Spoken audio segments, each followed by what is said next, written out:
Hey YouTube, it's Numistaka back with you, and if you're new to my channel, then one of the things that I do on my channel is I grade coins via NGC for various people, including members of the Silver Forum. And if you haven't visited the Silver Forum, do pay a visit to it. Great group of people there. And when those coins come back, like they are right now from NGC, then we take a look at the results and see what kind of results have been picked up via NGC grading. And today we have a single box of coins, but quite a box crammed with interest and delight. Hopefully quite a few successes, but as always with this kind of thing, there is usually a lot to learn from the mistakes that I make and the mistakes that other people make on the Silver Forum. And learning from those mistakes is one of the delights of coin grading and being able to improve over time. So probably time to put this video on pause, go and give yourself a nice double scotch, a bourbon, a gin and tonic, or if it's earlier on in the day, maybe a cup of tea before we settle down and take a look at all of these lovely coins. And who doesn't like a 1911 proof sovereign? Everybody would like one of these coins in their collection. Unfortunately, even the cheapest of them is likely to be around about the $1,400–1,500 mark, and the most expensive goes for several $1,000s. They only made 3,500 of these coins. It's pretty rare, although you will find them about. If the one sovereign is too expensive for you, then take a look at the half sovereign, which is just as nice and half the price. This one is interesting because this is my coin. This is a Numistaka coin. This was bought from Sovereign Rarities and bought as a raw coin and graded. I thought my guess at this was a 62. I thought it would get a 62 Ultra Cameo, and that's what it got.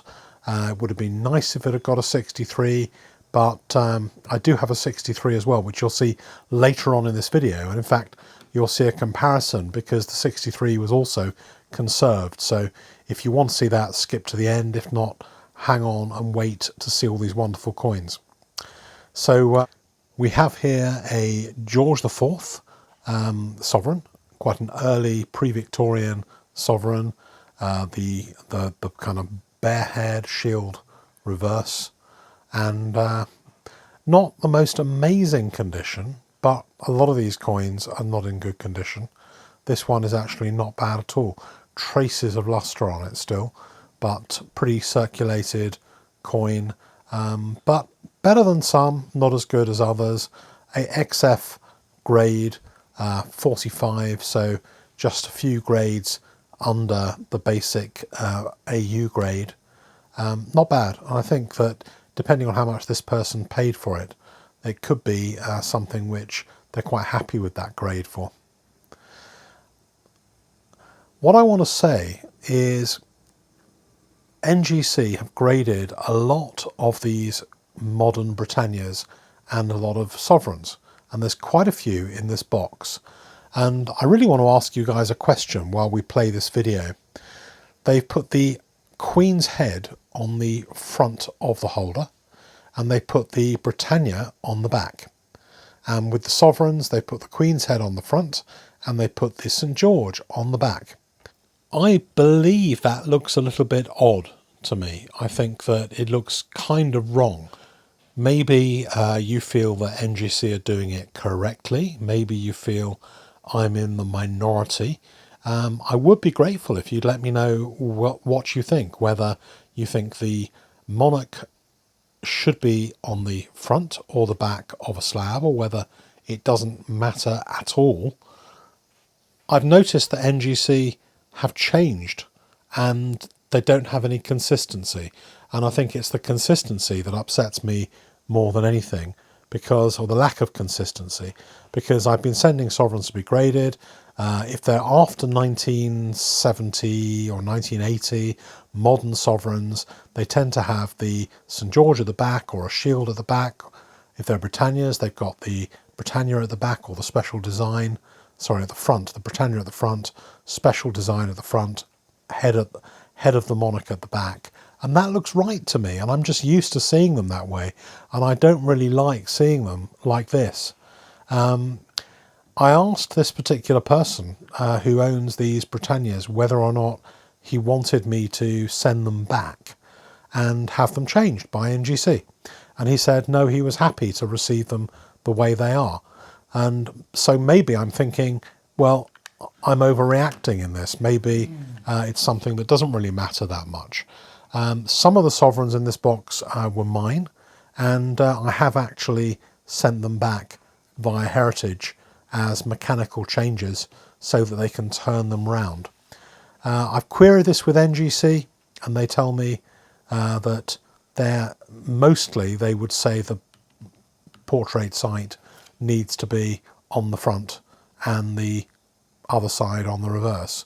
I've queried it, and I'd like to know what you think about it, and whether or not what you think, really, whether or not you think the Queen should be on the back or the front of a modern sovereign or a modern Britannia.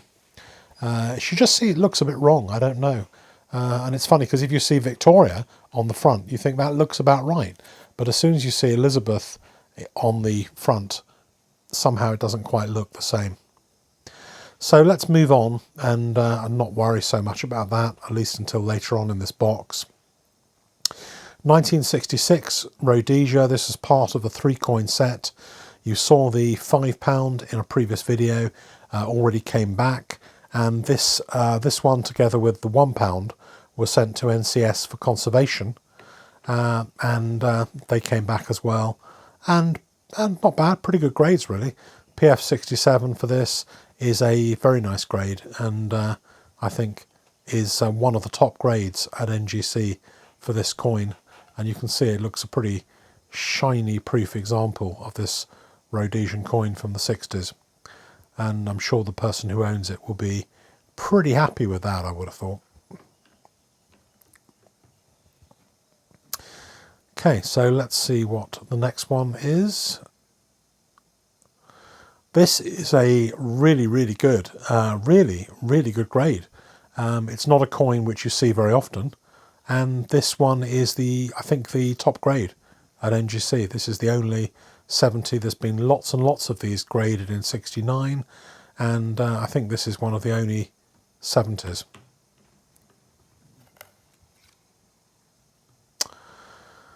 And this is another one, and I'm going to go on a little bit. This one's actually my coin.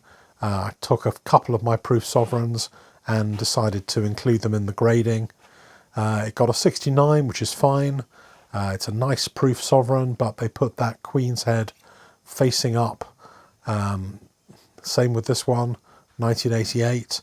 The old Queen facing up, and I would have preferred not to see the Queen when I pick up this slab. I don't mind the look of the Queen, but I really would like to see the St George in front. Here's another one. This was part of a 4-coin set. 2006 set that I had graded. These ones are my coins. The set got 70s for the half sovereign and the 1 sovereign. Unfortunately, the 2 sovereign and the 5 sovereign got 69s, and they're lovely coins, but didn't quite make the magic 70. And of course NGC have put them round the wrong way, in my opinion. And I have actually sent these coins back via Heritage. These are the ones, and I will have them swapped out so that the coins go the other way. I think they look much smarter like that. And I know some people will say, what does it matter? They're in the slab, they're protected, you can see both sides. Why does it matter if one side is on the front and one side is on the back? So it's probably just me being stupid. This is a mechanical that came back with the label changed. They got the denomination wrong, and they had to replace that with a new label and slab it again, and they did that for me, no cost. So two sovereign piece, two sovereign proof from 1937. It got a PF62, no cameo, no ultra cameo, a bit of a low grade really. I think you can see some of the little hairlines on it. I think they must have felt that it just had a few too many hairlines to get the 63, 64 grade. So probably that time, unfortunately, that the value wasn't really added by slabbing on that particular occasion. Here's another 1832 William IV sovereign, shield back, really nice coin. Just, you know, it also got a kind of under an AU grade, like the previous older sovereign. Always a shame really, but then XF45 is not a bad coin at all. And that if the owner of that coin wants to sell it, there'll be a lot of buyers out of an XF45 coin. It's not at all a bad grade. So these are ones that were given to NCS to conserve. They were a bit dull, and it might be worth playing the original video of when this came in. If you can find it, maybe I'll have a look for it. But these were not that impressive when they came in. They've been conserved. They are now restored back to their shiny good self, and 69s, very good grades, and very few of these have been graded, and these ones look great. The owner will be happy with that. Then we've got the Beatrix Potter coins, and this particular Silver Forum member sent in a few of these coins. Here are all of the 2018 ones. So, I mean, all of them are nice. All of them are collectible. I didn't buy any of them in 2018. I felt that with a lot of these coins from the Royal Mint, the mintages are going up just that little bit too much. 2016 was the key year, and the Peter Rabbit 2016 is the coin, and it's selling, you know, even now at £500 to £650 per 50p silver piece. However, the same premiums are not there at the moment on the newer coins. So here we've got a couple of first releases of the Endeavour. Last year's was the Santa Maria, I think, and there's a series of nautical ounces. These are proof coins, low mintage, only 1,000 of those minted for each one. And this one's a £1, a silver £1 coin, Pied Fort, so it's double thickness, or Pie Fort as NGC call it. I've had a couple of those graded before. They always put them in this kind of strange looking case. Okay, so this is a 1914 Sydney Sovereign, and this particular Silver Forum member wanted to cross it from PCGS to NGC, and I hear you now, oohs and ahs, and oh my god, it's going to lose value crossing to NGC. I really don't believe any of that stuff. I really don't. The same member asked to cross this one.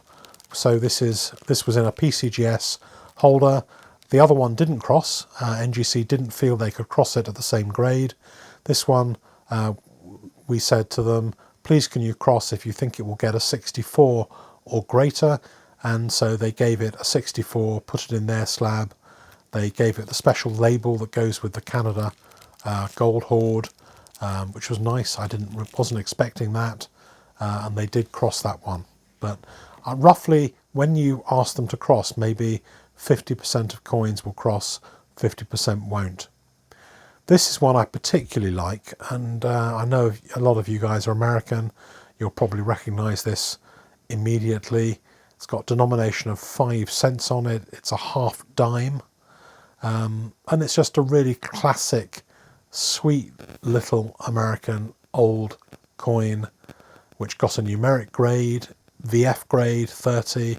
It's not the best grade in the whole world, but to be honest with you, it's fairly unusual for, American silver coins particularly, and gold coins actually as well, that are not in slabs to get numerical grades, because so many of them are problem coins if they're not already in slabs.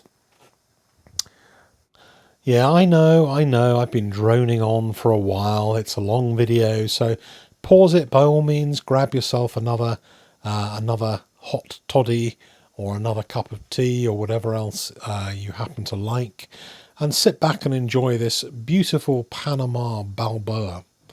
I think I may have one of these somewhere in my collection.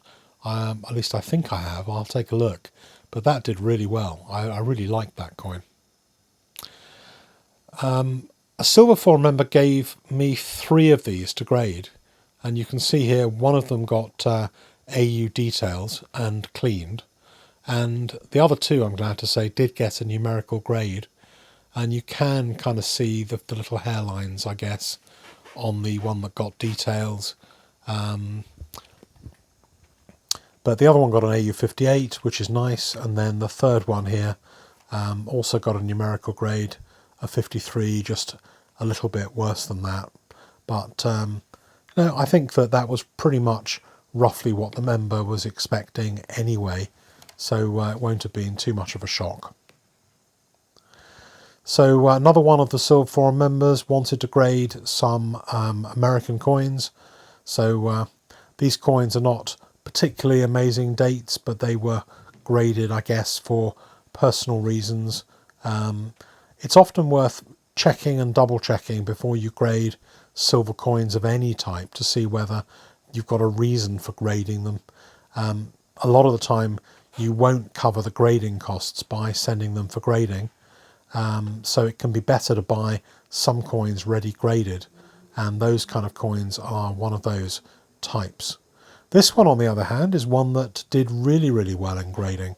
This is a godless florin, 2 shillings, and this was produced in 1849. I love this coin. I think it's really, really nice. It's got a great history to it. In the video that this came in at, and you might be able to then find that on the index in YouTube, and I'll try and put a link to it. That video contained a little bit of the history of the godless florin and what that actually really means. This one here is another coin of mine, but it does have a bit of a story. It was bought from Great Collections, and it was bought as a PF68 from the Great Collections auction, and I had it sent to NGC, and NGC conserved it, made it look so much better, and after conservation it went up 2 grades. It got a 70, and there's only 2 of these that have been graded so far. So the current census has 170 and then also 169. So the last coin here is the 1887 Jubilee haired proof half sovereign. At the end of this video you'll see the original coin, and it was bought. It had proof 63 ultra cameo for the designation, but it looked just a little bit rough around the edges, so I sent it over and got it conserved. You can see here with it the 62 that was raw when it went in, and got a 62 ultra cameo, so you can see here the difference between a 62 and a 63, so quite a useful little comparison. You can see the frosting on the 63 is a little bit better, and you can see enough of a difference between them to say, well, one is maybe 1 grade lower than the other one. And I wanted to show you at the end of this video the original coin when it came in for the 63 ultra cameo, and you can see here just how the presentation was very different. So it's still exactly the same coin, but the presentation, the clarity on it, much lower, and you can see here a little bit better. And I think that the way it looks now is massively nicer than the coin that went in for conservation. So that's all I want to show you today. I hope you enjoy this mega grading results video, and hope to be able to get round to pulling together the giveaway competition pretty soon from now. Maybe the next video, maybe the one afterwards, depending on how I get on.